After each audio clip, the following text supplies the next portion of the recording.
right, this is the tutorial for block 1 of the Louisiana block of the month for Summer's Haven. The first block is the Louisiana block to kick off our sew along for the year. In your directions, you should have the history of the block and how it's connected to Louisiana, as well as the fabric requirements. This should be what's included in your kit and your cutting instructions. In your cutting instructions, it tells you to go ahead and cut out of your light background 4 squares of 3.5 by 3.5, 4 rectangles of 3.5 by 6.5. From your medium fabric, and your medium is going to depend upon which colorway that you have, you're going to cut 4 squares of 3.5 by 3.5. And then from your dark, you're going to cut 4 rectangles of 3.5 by 6.5. I've already completed my cutting, so I'm going to get started with step 1, which is preparing our flying geese units.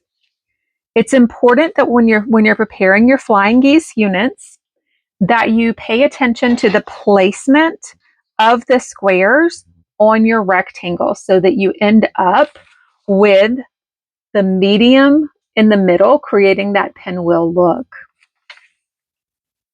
All right, so what I'm going to do, I'm going to take each of my 3.5-inch squares. There should be 4 of them in light and 4 of them in my medium fabric. I'm going to take those and I'm going to draw a diagonal line across the back. I'm using a friction pin, which I've got right here, and I'm just going to take my ruler, place it across diagonally, and I'm going to draw that line across.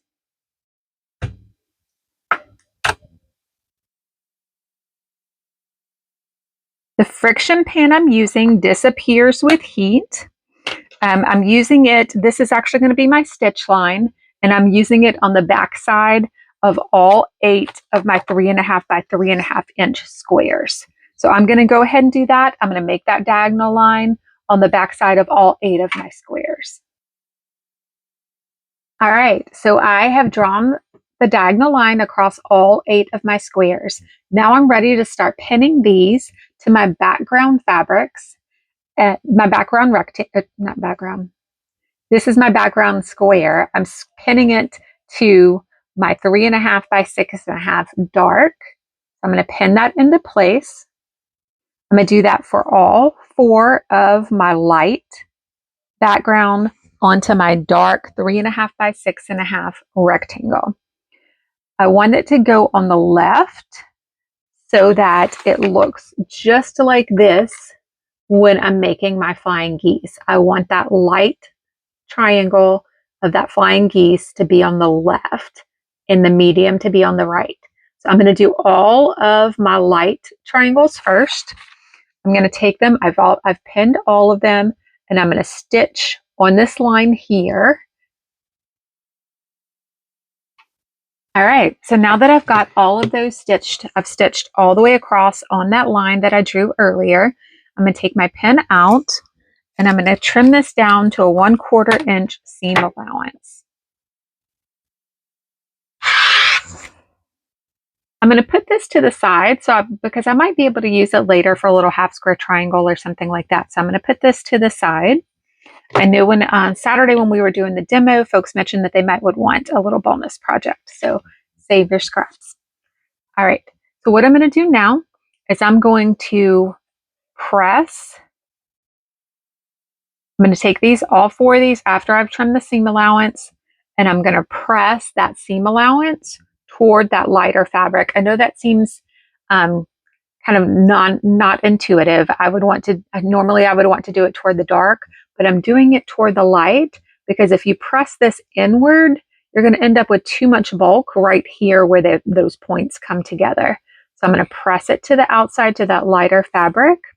I'm going to do that with all 4 of them. So I'm going to go press that, and then I'll be ready for my next step. Okay, I've pressed all of my units to look like this. Now what I'm going to do is I'm going to take my medium squares and I'm going to pin them in place. They're going to go on the right side. I'm going to line it up here. And I'm just going to put a little pin, and I'm going to do the same thing that I did on the other side. I'm going to sew on the line that I drew. I'm going to sew on the line that I drew, and I'll follow those same steps for all 4. Okay, I've stitched all 4 of these. I've stitched my medium squares down to my dark. Now I'm ready to trim these to a 1/4 inch seam allowance. Then I will do the same for these as I did for the other side. I'm going to press that seam allowance outward, not toward the middle, not toward the darker fabric, toward the outside. And the reason that you do that is because you don't want to end up with too much bulk right here where they come together. So I'm going to do that for all 4 of these, and then I'm going to give it a quick press, and then we'll be ready for our next step. Okay, I'm on to my next step, and what I'm going to do is I'm just going to square up my pieces and make sure that they're all coming to 3.5 by 6.5. And if I need to, I'm going to trim off any excess before I'm moving on to the next step.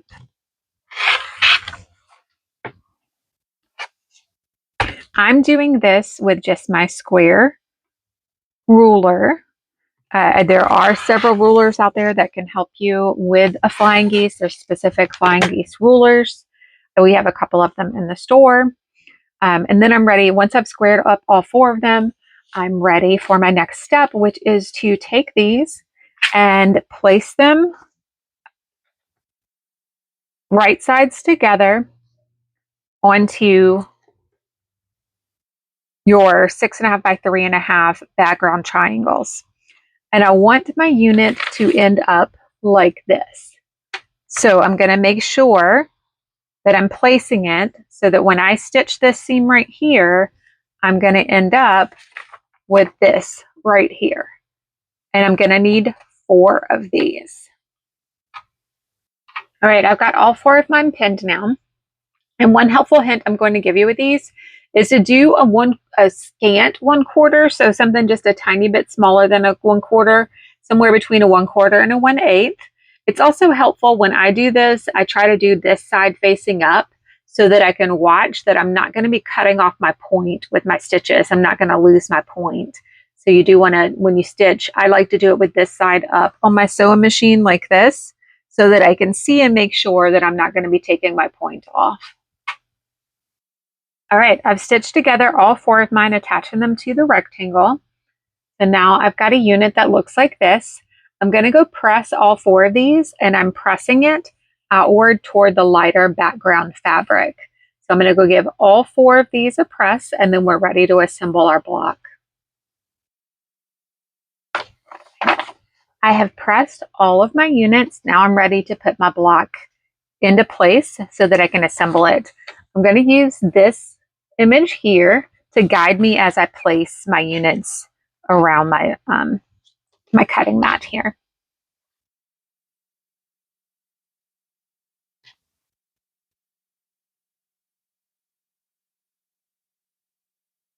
Okay, that looks great. Now I'm going to attach these top units together. When I go to pin them, I'm going to nest these seams right here. So you see these 2 that are coming together, this part of my pinwheel, I'm going to nest those together. I'm going to pin that into place. I'm going to line up those seams and nest that in. And that's just going to give us a nice flat block there. I'm going to do that on the top and on the bottom. So I'll do it for these 2 units, and then I'll do it for the 2 bottom units. I'll pin them together so that they're nesting where those angles are coming together. Okay, I'm ready for my last step. So I'm going to go to the iron first and give it a good press. I'm going to press this seam allowance at the top to the left, and I'm going to press the seam allowance at the bottom to the right, so that when I bring these together, after I've pressed them, they're going to nest really nicely. And I'll show you what that looks like before we do this final seam, pulling our block together. Okay, I've pressed that top seam allowance to the left and the bottom to the right, and you can see now as I'm pinning them together, they're going to nestle up tight right there, and that's going to give me a really nice pinwheel effect there in the middle. So I'm going to go ahead and finish pinning this and run this final seam. Okay, I've stitched that final seam, and you can see here how my points are coming together in the middle. I'm going to go give it a final press, and we'll be done with our block. And that's our Louisiana block, our first block of the month in our Louisiana Block of the Month program here at Summers Haven. Okay, it's all pressed and ready to go. Your block should be 12.5 inches unfinished. This is such a beautiful block in this Mardi Gras themed fabric that I think I'm going to do a fun project and share that with all of you later this week.